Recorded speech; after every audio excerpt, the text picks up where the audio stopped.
Hello, hello. So my name's Sam. I am the CEO and co-founder of a company called 1.1. I'll get to that in a minute. I came to the US when I was 18, about 10 years ago, to play tennis, and went through robotics masters around the corner there. And here we are. But I just wanted to start all of this by saying something quite unequivocal, which is every problem we've spoken about today is going to be solved. It's going to be solved. Just like that, the song just reminded us, identify the problems, but don't dwell on them, dwell on the solutions. We're going to solve these problems. Don't worry. So I just want to start with that. All right, number two. So this is going to be a little bit of a mix between what my company does and I think some information for the families here that might be useful. We've raised about $70 million right now for our business, and at least half of that has come from high net worth individuals and family offices. So I will be more specific here in a moment. My brother and I got together. He's an electrical engineer. We got together and we said the mission statement, which is very broad, which is how do we do the greatest good in the shortest period of time? I think we all have to realize, like the study of economics, scarce resources. How do we attribute those scarce resources to have the greatest impact and do the greatest good? And so that was the question that started all of this. And then you go and look at the WHO. What does the WHO say is the number one problem on planet Earth? I want some guesses. I kind of gave it away, didn't I? Yeah. So, poor nutrition. Poor nutrition kills more people than anything else on planet Earth, by a margin.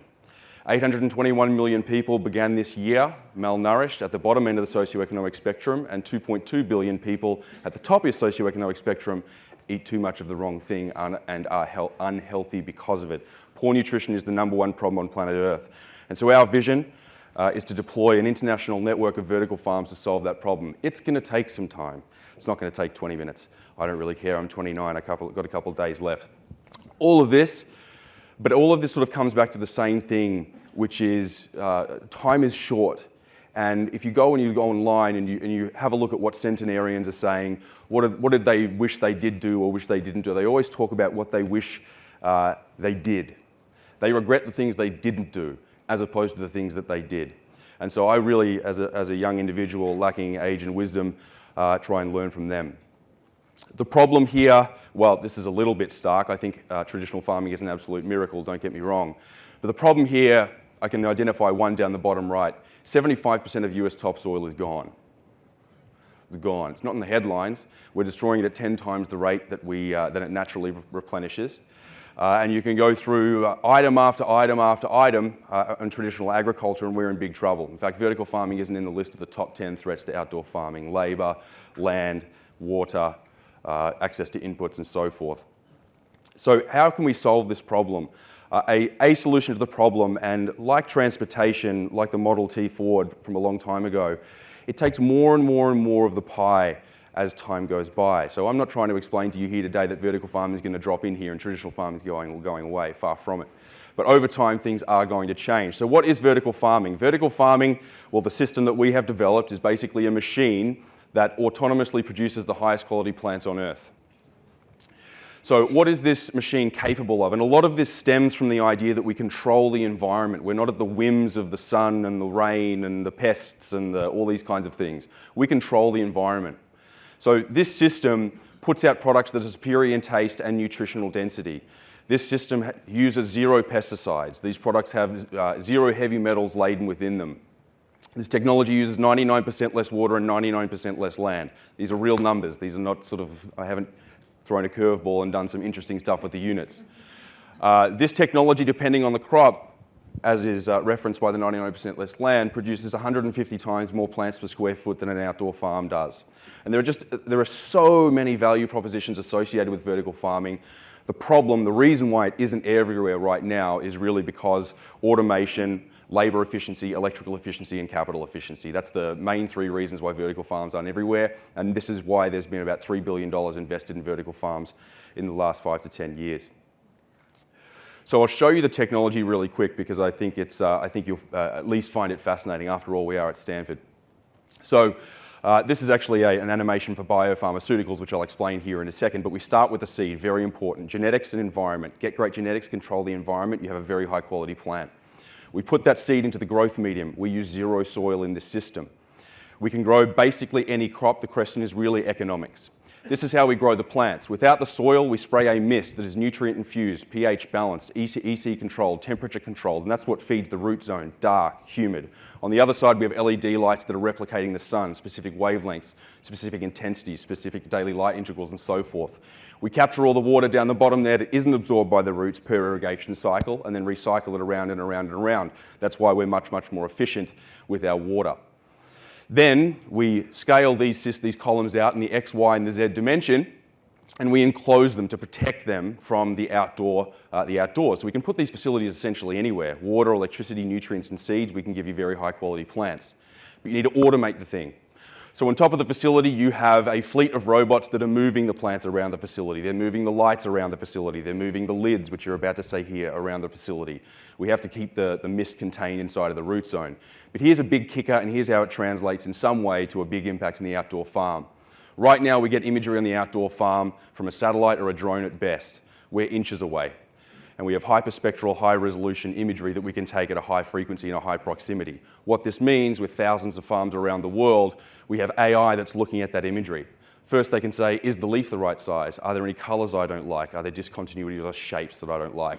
And then the AI can start to not only operate the facility from a remote location, but also learn. So we want to develop a very unique data set that eventually we're going to take and then translate into traditional farming in order to be able to improve yields. The previous green revolution was really fed by the ability to accumulate high quality data. The rest of that is biopharma. This is a platform. So we wanted to develop a system that could grow essentially any crop. So here are a couple of the industries that this technology can be sold into. And I'm saying this really because I want to focus on biopharma, which is the top middle. Yes, this technology is going to be extremely useful for producing plants that are edible. And remember, the biggest problem with nutrition is not macronutrient deficiency. Not many people suffer from macronutrient deficiencies, carbohydrates, proteins, things like that. It's micronutrient deficiencies. The leading cause of death worldwide, between 5 and 14, I believe it is iron deficiency, of all things. Incredible. But this technology can be used to produce biopharmaceutical molecules. What does that mean? Right now, there was a COVID-19 vaccine on the market that was grown inside of a plant, in a greenhouse. This system can grow non-Hodgkin's lymphoma treatments, melanoma treatments, emphysema treatments, glioblastoma treatments, on and on and on and on. You can trick these plants to produce whatever molecule you want. Eventually, where this is going to go is that there's going to be farms all around the world, and we're going to break things down to the point where every individual understands, from a molecular perspective, what they need and when to operate at biological optimal. That is really where this technology is going. I'm going to skip over this because it doesn't matter about the state of the business. I wanted to drive this point home before we go into questions. I have a pretty strong perspective on where I think family offices should play. And where family offices should play is not in any lower level of due diligence or any companies that can't raise money from the Sequoias of the world. It's timeline of return. That's where I think families should play, at the longer end of the timeline of return. Most of the guys on Sand Hill Road looking at that shorter timeline. Families who can invest in fundamental, particularly infrastructure, fundamental disruptions to very, very large industries. It took us 5 years to invent vertical plane aeroponics, the way we grow, and the robotics. It took us a very, very long time, but now here we are. And it's similar in the automation of cars, like what Elon did. Elon raised massive amounts of money just to get the first cars out of his first manufacturing facility. So if you are a family, if you are wealthy, look for those opportunities that still have sound business, of course, but there may be a period of time before they can commercialize. I think that would be my main advice. So we were lucky enough to have Novak Djokovic to invest in us. I know a lot of people are hating on him from a distance, but he's a wonderful individual who stands up for his principles. Whether you agree with his principles or not, at least you can respect the fact that he stands up for them. Number two, John Gianandrea, he runs artificial intelligence and machine learning strategy at Apple. And then Fred Luddy there, the founder of ServiceNow, he's invested about 20 million into us. So, we would not, the first money we raised was about, 800 meters away from here. We wouldn't be here without families and high net worth individuals who believed in us and gave us the runway to be able to invent something. So with that, thank you very much. Happy to answer questions.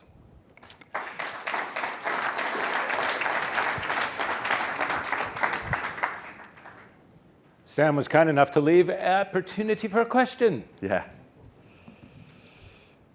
Hi, Sam. Thank you very much. Howdy. Question would be, is it only about investing in the topco, or is it about taking your technology global? Global. So, yeah, our just, business model. Just basically buying it or whatever, licensing it and running it for you, with you? Yeah, so the license, the model is really the Intel Inside model, which is license the hardware, construction company builds it for you, and then we license the software that operates the facility. And then over time, sort of the upsell opportunity is really on the software side.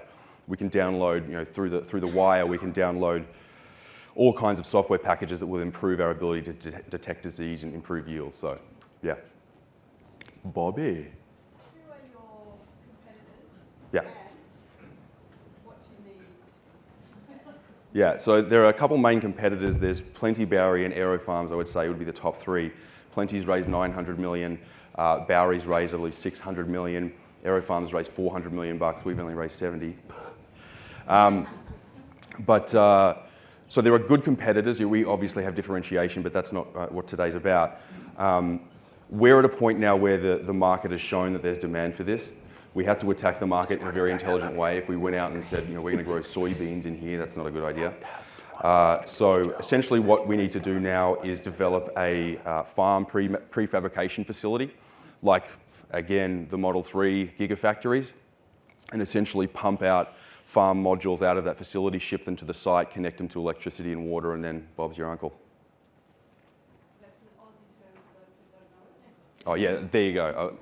Yeah, to conclusion. Yes, sir. Could you just give us an idea of your timeline? You mentioned it. Could you give us from ideation to today?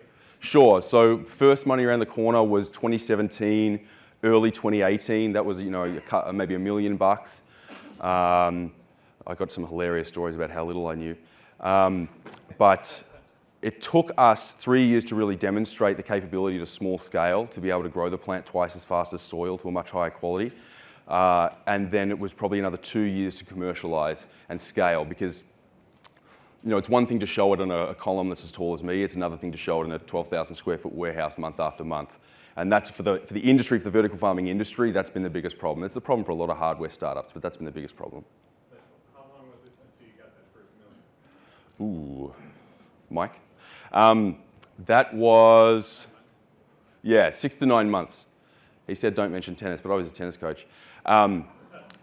It was, Mike has been tremendously helpful. He obviously put all of this together. I came to him on January 7th of 2017 down there in the Bay Club, and I said, mate, I got an idea, can you help me? He said, put financials together in a deck. I did, and here we are. Thanks. Cheers. Yes, sir. How much energy is consumed compared to regular farming? I'll repeat the question. How much energy is consumed compared to regular farming? This is the downside of vertical farming currently. So we're much, much more resource efficient in almost every way other than the consumption of electricity from a per farm perspective. As soon as you start to factor in the fact that 95% of all produce in the United States is grown on the West Coast, and then you ship it 2,000 miles on average to the East Coast inside of a refrigerated truck, and then you leave it inside of a retail store that's also refrigerated, and then your refrigerator at home, which we would also be involved in, it balances out. And obviously we have a long way to go with our electrical efficiency, but once you include that supply chain, it's apples versus apples, if I could make the pun. Sam, what's the equivalent in acres produced in, let's say, a 10,000 square foot? How big is this room? 5,000 square feet. Let's just say that this is a 5,000 square foot space and we had a farm in here. It would produce 500,000 square feet of produce compared to outdoor farms. So it's between 100 and 300x more productive per square foot. So there's hope.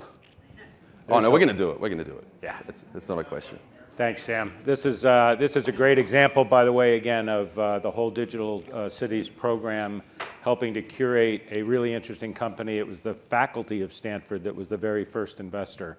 And so this is the kind of showcasing of these types of organizations that we want. Steve? What's the timeline for getting it operational, and how fast will it be? So are you talking about deploying farms? So obviously we have farms operational here and in Phoenix. It will take, because we partner with a very large robotics company, it'll take between 6 and 8 weeks. Within the next 12 months, it'll take between 6 and 8 weeks to build a farm inside of a warehouse. Ooh. Hi, yeah, you mentioned biopharma as a possible vertical. What are the advantages, if any, of using plants to grow versus using bacteria as is common now?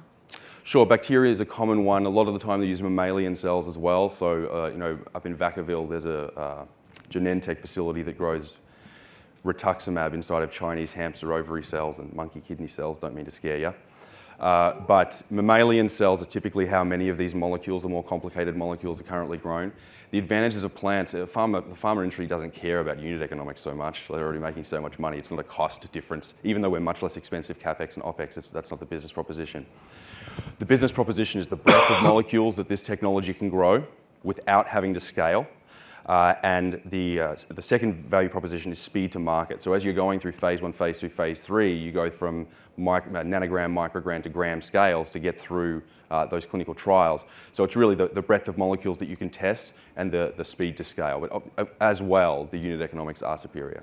And it's obviously a lot less dangerous to grow because plant pathogens don't harm humans or mammals.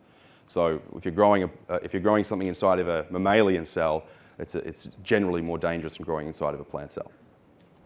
Sam is more than welcome to continue to answer any of these I'll questions. do it He outside. is more than entertaining and just one of the more brilliant scientists that's figured out how to commercialize things that matter. So you and your brother are doing a great appreciate job. that, mate. Thank you. Okay. Thanks, everyone.